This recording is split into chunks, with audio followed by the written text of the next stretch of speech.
Welcome everyone to part 1 of healing. Sorry, the voiceover that we did when we were videotaping didn't work, so you're not going to be seeing the same thing at the same time. I'm Susan, Mary on the video, and that's Zia, introducing the different types of things that you can use for healing. The prong collars there, the smaller one and the larger one. The smaller one is better, more contact points for the dog if that's what you choose to use for training. Or there's also the choke collar. I'm just going to show how to put that on properly.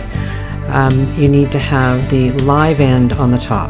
So you're making a P, but you're also wanting the live end on the top. So when you're pulling it, it's not binding and choking the dog inadvertently. So you want the live end over the top. There, you're seeing that. So when you pull on it, I'll be pulling on it here in a sec. Where you're pulling on it, you're pulling towards you. So the action is coming towards you, which is the action that you want to get them healing. You can pull back, you can pull forward, and you can pull to you. What we are going to be using is a slip lead collar versus the choke chain collar. So the same thing, you want to have the live end coming across the top and onto the neck, up just behind the ears, and use your little play to pull it down. You want 2-3 inches of play on it, but not much more than that, just so that you have some control. Now I have done some healing work with Zia before, so that's why I'm using the slip lead instead of using the choke chain, which is what I actually started with.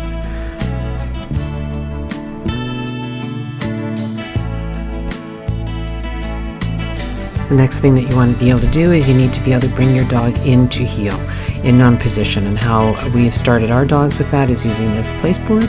It's 9x9, and it teaches the dog to come in to your side, and you can use a reward-based system or a treat-based system to do that. You put the treat in the knuckles of your first 2 fingers, cover it with your thumb, and you can use that as a bait for the dog to bring them in. See how she's wanting to follow me there? Wait, there you go. She's wanting to follow me there, and you bring her into place. Get her up on the board properly. Yes, good girl. Give her the treat. Now you know that she's in the healing position, and then you can start naming it. So hopefully you've already got that your dog comes in to heal with you. If not, that's where you're going to need to go next. But this is the position that you want the dog in to begin your healing. And I make sure I've got my collar up properly across the neck, and we're going to start some healing work. And when I start with her, I tap her on the back of the head, and I say heel. That means I want her to come with me. And I give a little tug on it, and then away we go. Heel, and away we are walking. And anytime that she looks away from me, she's not paying attention to me, I give a little tug on it and say heel. Tug and say heel. And as I'm walking with her,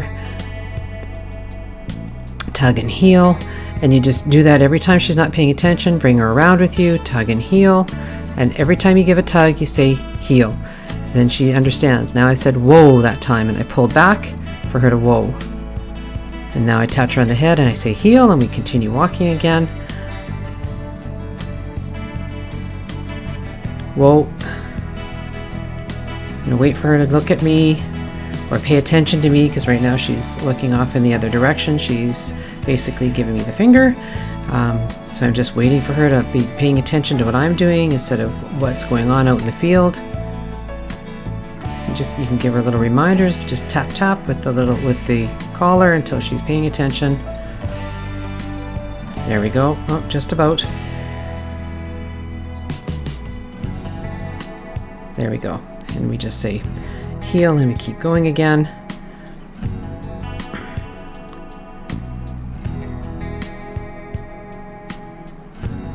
Whoa. And she's paying attention, so again we off again. And turn the other way.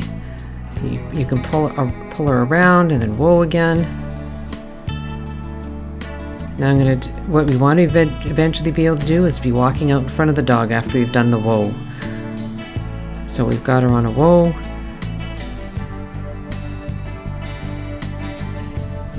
Now I'm going to walk out in front of her. I'm saying whoa, I walk out in front. Now I want her to be paying attention to me, and she's licked her lips there, giving submission. She's saying, yep, I understand what you want me to do. I've licked my lips. That's my submitting to you. You go back to her, and then you start heel, and you continue walking. And you keep doing this exercise until they're they are coming with you without having to tug all the time, that when you go whoa and you walk out in front of them, they're paying attention to you. Like this instance, she's giving me the finger. She's saying, no, I don't want to do it. I'm going to look the other way and I'm going to think about it. There we go.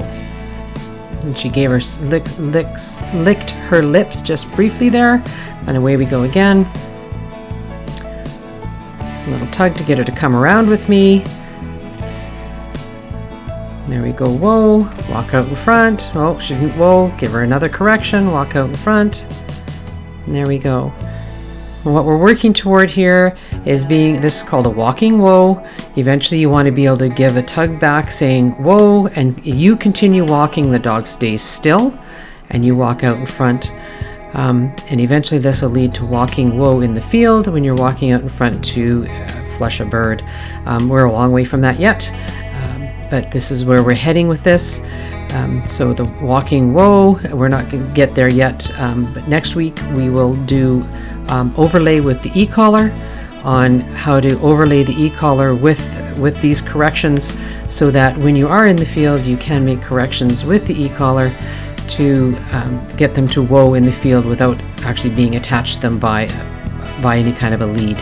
When we go next week, we will use a longer lead so I can walk out further away from her in that healing part too. There's just a few little more to go on here, but that's basically what's happening.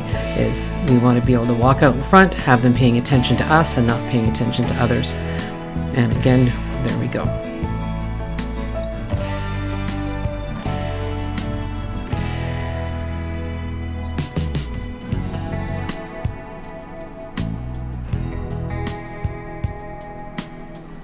Not taking her quite as long to turn and pay attention to me. But this is our homework for all of us this week, is when we're working on heal, is to work on these drills until our dogs are good every time, and when we take them and walking and mowing and healing. So we want to get them so that they're healing reliably and they're paying attention to you and not looking around and doing other things. So if you spend 10 minutes doing this every day, we'll be ready to start the e-collar overlay next week, and we'll look forward to bringing that to you. Have fun, happy training. Hope the weather stays well for us all for training, and hopefully restrictions will be lifted and we can see everybody in person soon.